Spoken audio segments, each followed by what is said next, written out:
Hello. I didn't see you there. I'm just kidding. I love attention. I'm paying attention to you all the time. Welcome to a spicy Season 6 of Trojan Arcade. I'm Alma Carranza, your beloved triple threat minority host, triple, and record holder for the longest running Trojan Arcade host. Hey, so that freak fire where Wolfgang and James died in their Toyota Tercel by the Coliseum was real specific and suspicious, wasn't it? Can you believe it was right after we fired James for being a furry? Anyway, this new season ushers in some new hosts, and surprise, they're two white men. Much like how Marvel has their Chris's, I have my Matts. After you're blinded by the white, we'll be recounting our fun times at E3 this year where we mingled with the stinky commoners. We'll also be reviewing Metroid, Samus Returns, and naming our E3 Best of Show. Because, let's be honest, you don't want to know what IGN or GameSpot or Kotaku have to say about E3. You waited several months to hear it from us. Now, let's take care of the news and hear it from those Matts. I'm Matt Carreri. And I'm Matt Linton. This is your week in video game news. Have you had your joy today? You know, the hallucinogenic drug from the soon-to-be-finished indie survival horror video game, We Happy Few? If not, we've got you covered. Just talk to Alma behind Stage B once the sun sets. Make sure to say the code phrase, No Man's Sky was a phenomenal game. Anyways, after 3.5 long years, Compulsion Games have finally blocked their development of the game. No, that's actually good news. For the first time, they will be able to play through all the storylines, main and side quests, and all the encounters within the game. They released a rough animation of how the main character does a stealth kill, and I am jazzed, to say the least. It reminds me of how Corvo turned his enemies into a Jackson Pollock painting back in Dishonored. This summer, Epic Games, the studio behind the Gears of War franchise, released their co-op survival sandbox game, Fortnite, for the PS4, Xbox One, and PC. Over the weekend, a bug in the game's server accidentally opened up the multiplayer mode to cross-console play, allowing PS4 and Xbox One owners to join the same lobby for a few precious hours. Though cross-console play has been utilized in the past between Xbox and PC games, this is a first for Xbox and PS4 users. Unfortunately, Sony is infamous for not playing nice with others, so unless a bug comes along, it's unlikely we'll see cross-console play on Fortnite anytime in the future. There are new games that will help treat kids with ADHD. According to Rolling Stone, these games will help improve focus and decrease hyperactivity in children. The games are created by NeuroPlus Inc., and the company has stressed that it should not be used as a medical treatment. Oops. One of these games, titled Axon, requires the player to help a dragon fly by focusing and sitting still. The harder the player focuses, the faster the dragon flies. NeuroPlus games are now available in iOS and Google Play, but it requires a special electroencephalogram, that's a word there, headset, and a monthly subscription. Hopefully these new games can help me kick my crippling Adderall addiction. During a recent Nintendo Direct presentation, Nintendo announced that the critically acclaimed 2016 Doom will be coming to the Nintendo Switch. This might come as a surprise since the platform has strayed away from most mature-rated content. The Switch released their first-person shooter will help Nintendo's agenda to draw in PlayStation and Xbox loyalists by providing the same games and gameplay as the other platforms on top of its exclusive Nintendo library. If you haven't gotten a chance to play Doom, you can wait for its release on the Switch during the holidays. The hope that the changes on the new platform won't doom the experience. In Tomb Raider does not translate to the silver screen well and studios should just give up news, the new poster for Tomb Raider starring Alicia Vikander was just released and it looks like this. Look at her neck. She looks more like a xenomorph than a real person. Necks don't turn that way. Necks aren't that long. Mine isn't, at least. If you remember back to the last time Lara Croft was brought to real life by the studios, some dingus thought they had to recreate every aspect of the PS1, including Laura's pixelated cleavage. Hollywood, why? Just please focus on making a good movie instead of trying to make your movie into fan service. Hollywood? Making a good movie? I can't wait to be unemployed. You know, I do miss the news desk. And I miss James. Too bad all I have to remember him by is that really big life insurance payout. Oh well. As per usual, we made the pilgrimage to E3 in downtown LA this summer. Did we have a good time? Emotionally? Yeah. Physically, I hope they give away samples of deodorant next year. Here's part 1. Reset. And Robert, yeah. What's up, Trojans? I'm Alma, esports champion. And I'm Matthew, filthy casual. And we're here in downtown LA to play some games, see some sights, and stand in line. It's E3 2017.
What game are you most excited to see this year?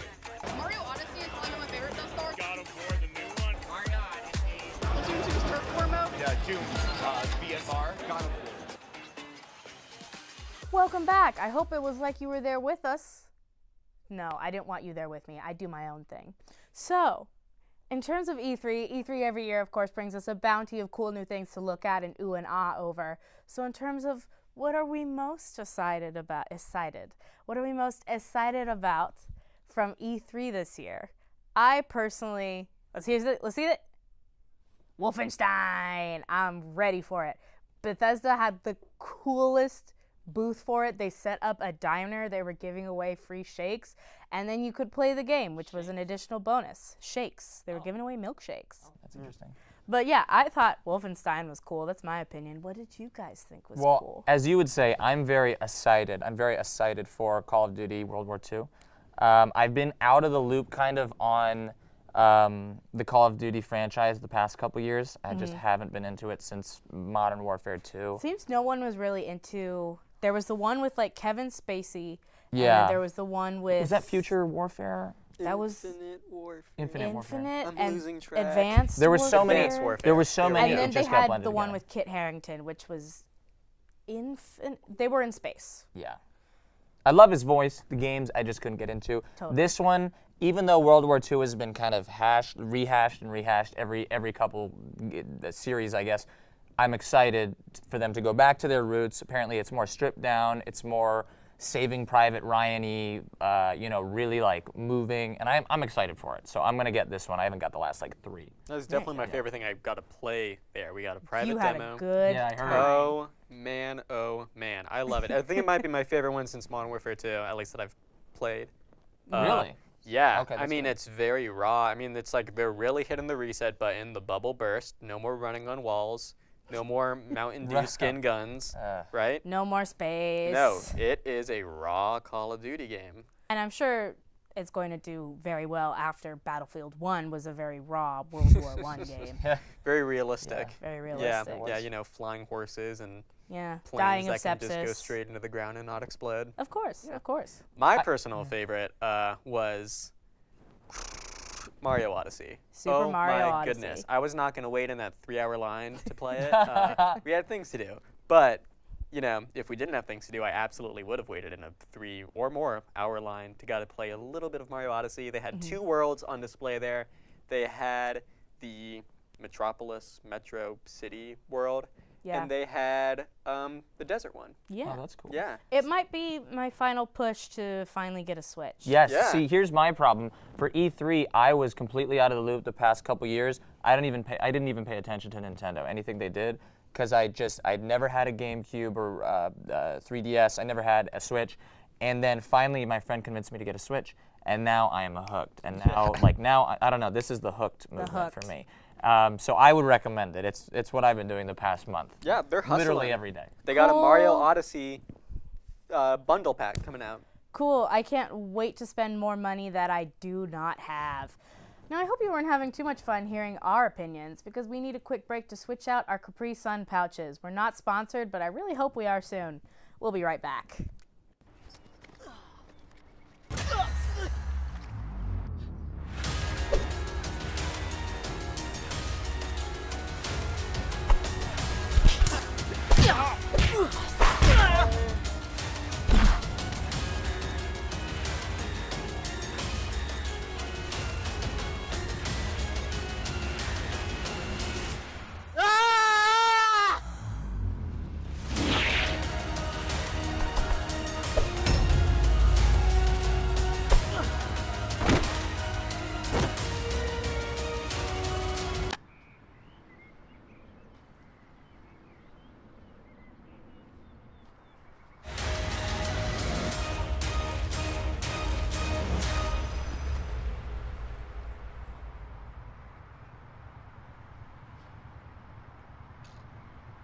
Let's watch Trojan Vision.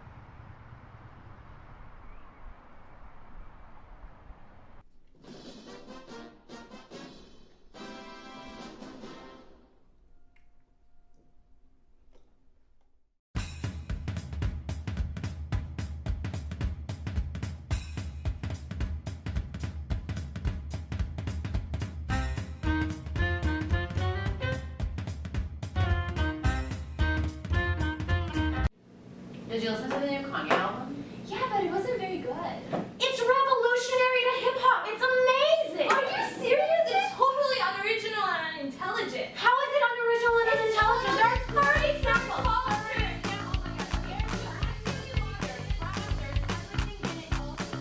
Welcome back. I missed you. Please don't ever leave me alone with them again. Oh, wait, you're about to, because we're about to check out E3 Part 2. Well, I hope you like it. I won't like these guys. Go check it out.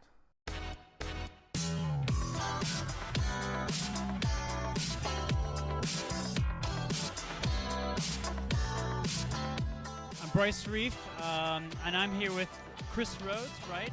Associate producer of LEGO Worlds, right? Cool. So, Chris, how about you tell us a little bit about what the gist of the game is, then we'll get into the details. Sure, so LEGO Worlds is a game where the entire world is made entirely of LEGO bricks. Very different sort of take on some of our normal games where it's mostly art-based.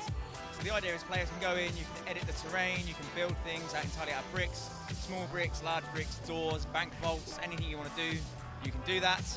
We're here at E3, we've just revealed that we're doing a Classic Space DLC pack to go with it. And then we've got some other sort of reveals coming during the week as well, involving a few things that a lot of our community players have requested as well, which is really exciting. And the idea is we want people to be, you know, explorers, so discover things and then use those things that they've discovered to just build awesome stuff. We've seen some unbelievable things made out of the Lego tools. Yeah, well, this is pretty much a game that I've dreamed of since, I mean, I was 4, I think, when I first started building Legos. Because Legos have always been like my favorite thing in the world. But what's it like to see like kids playing this game, like seeing their realities, or seeing their dreams become realities? It's cool because you never really know what they're going to do. So, you know, we have this, the age-old adage is you can test the game brilliantly as soon as you put a child in front of it. They're going to find ways to do things you would never expect. And you never really can calculate for it, but it's nice because then they're actually teaching us sometimes, oh, you know, they want to do this, so we need to learn from that. And they'll build stuff that, you know, so it doesn't have to be perfect. It's always cool to watch people sort of building stuff. You can see in their head what they're trying to think and do, and you think, oh, this is great. You know, we had a few kids here today sort of pick it up and have a real good go. And they were building some really cool stuff as well. So it's really rewarding sometimes to see someone just pick it up and just get it straight away. You're like, oh, this is awesome. What sort of cool things have you seen kids make in the game? So younger players, they generally like to sort of go with either like static animals, like big animals, or housing, or just sort of general sort of towns. Like we've had things in there that are pre-built as well, which is mostly to help people like me. I'm not a very creative guy, so I'm not very good at building. I'm not very like just it's not in my mindset. But we've got loads of like prefabs, so we just use those so I can make like towns really quickly and things like that. But then from like more advanced builders, we've seen some just unreal stuff. But we've got our community manager here today. He's rebuilt LA, effectively on this really scale model of LA, and that'll be on our live stage tomorrow. We're going to sort of show how we're going to do racing and stuff. Well, that's awesome. I really appreciate you talking with us. It was a really nice interview, and thank you for letting us test the game out. It was awesome.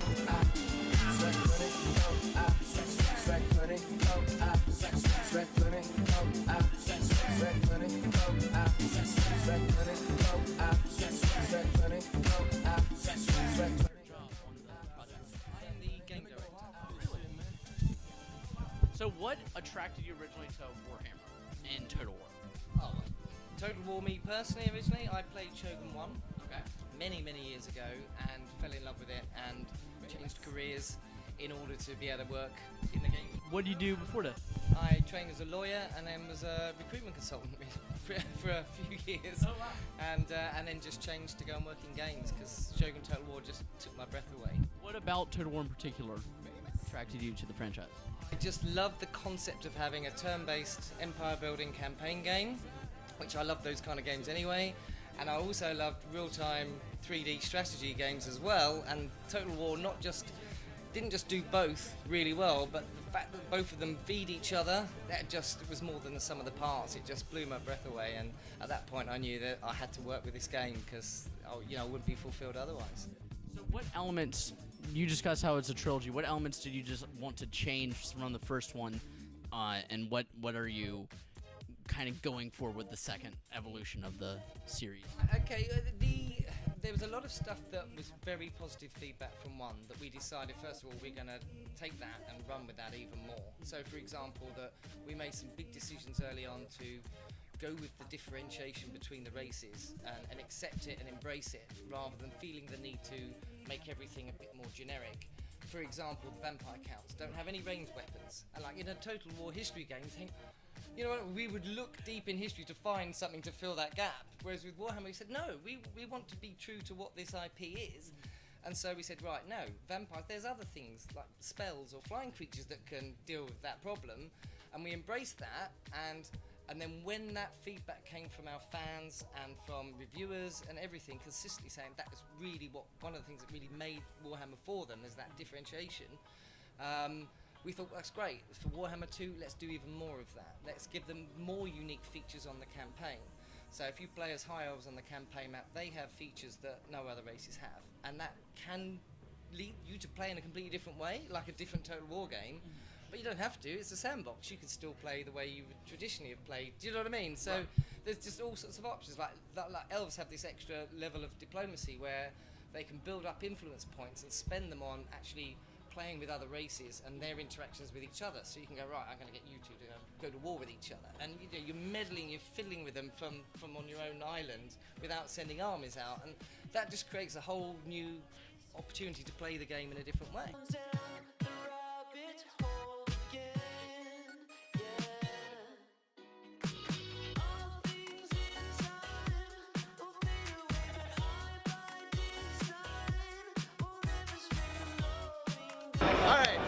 I'm here with Martin Surma. I'm the art director of Superhot. And this is Superhot VR on PlayStation VR. And this is my first time playing Superhot ever. And I had an amazing time. I know you can see in my face, there's a lot of sweat, like more than usual. And it's because it's an exhausting and very intense game. I have just like some design questions.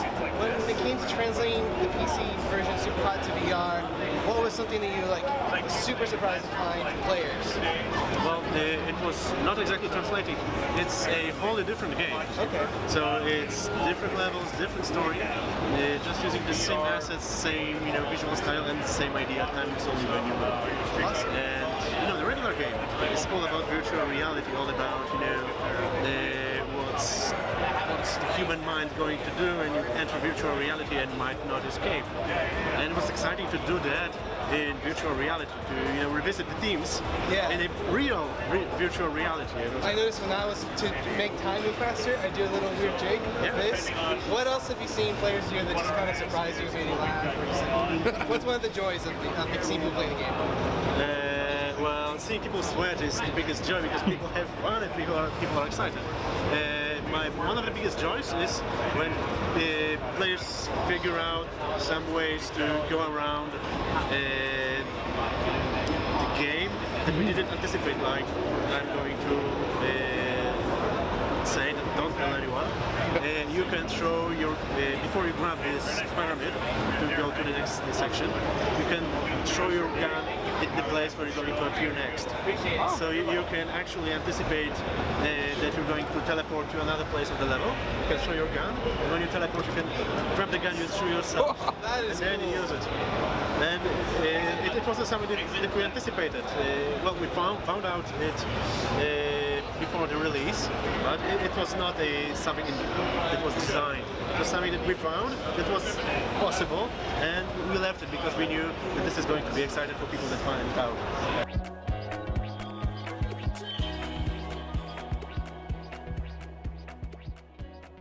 E3 was a great time, a fantastic time. I sure had a good time, especially because I only paid $5 all day to park in downtown Los Angeles.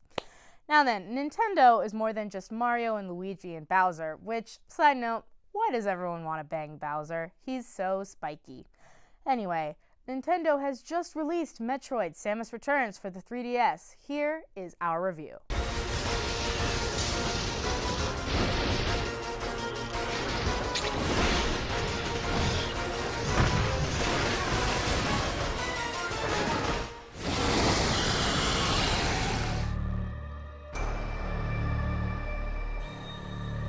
It's been a good few years for remakes. From the new beefed-up Doom remake to Sega's fresh reimagining of its roots in Sonic Mania, to the polished Crash Bandicoot remaster, developers have been treating classics with care. So when we heard that Nintendo is taking a stab at the first 2D Metroid game in over a decade, we were stoked. Metroid Samus Returns offers enough fresh concepts without messing with what made the original so enjoyable. Samus is equipped with a new array of abilities, from melee counters to fluid 2D directional aiming.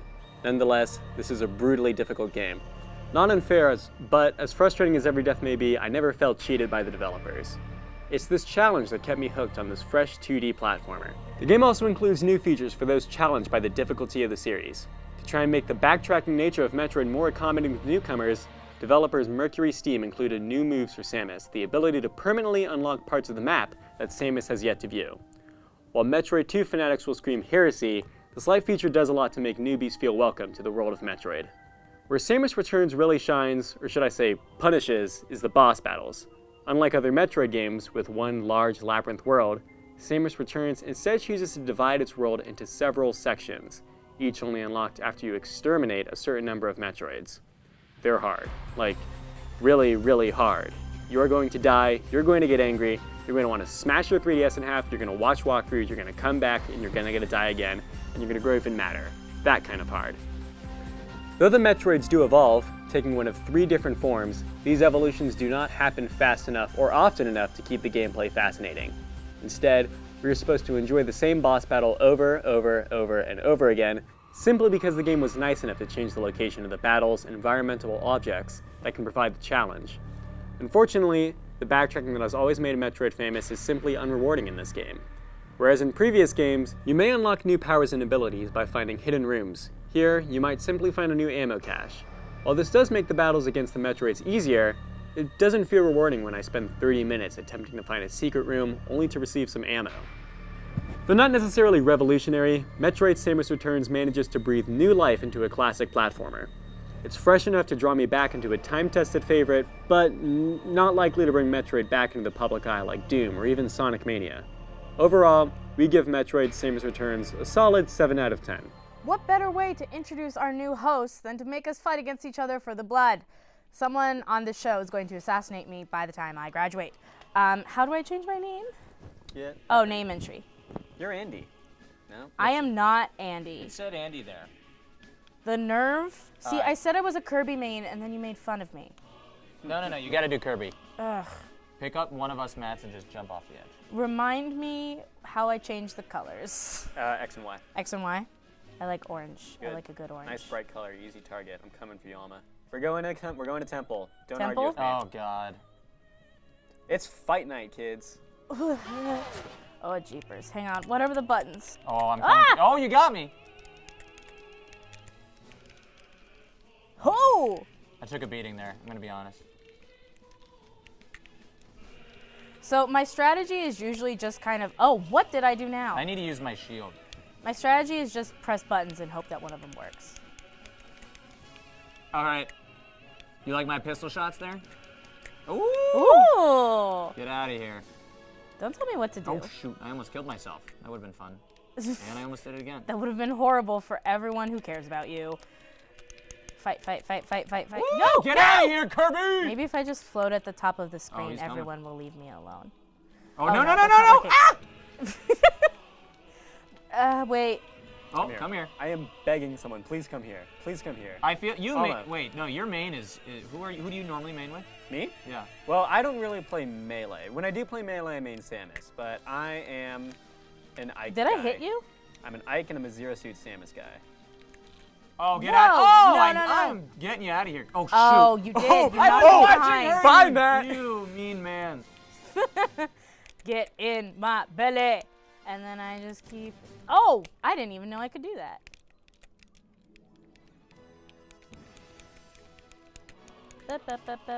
Oh, someone has a star. That's what I'm hearing. Oh God, get out of here. Can we please take down Matt? Alma, you and I are on a team. I'm trying. He has more experience. There we go. Get out of here. I'm putting you down. Oh, is that There we go. Is that Now why we're you're on. losing? Okay. I'm losing because I'm a bad person, Carreri. Get it right. Well, thanks for joining us in our little corner of hell. I'm Alma Carranza. And you just died. And I just died. That one's Matthew Carreri. That one's Matt Linton. And this was Trojan Arcade. Join us next week. We are so much cooler than Balance. We let you drink wine at dinner with us. Okay, wait. Am I dead? Oh, you're dead. I guess I'll just watch.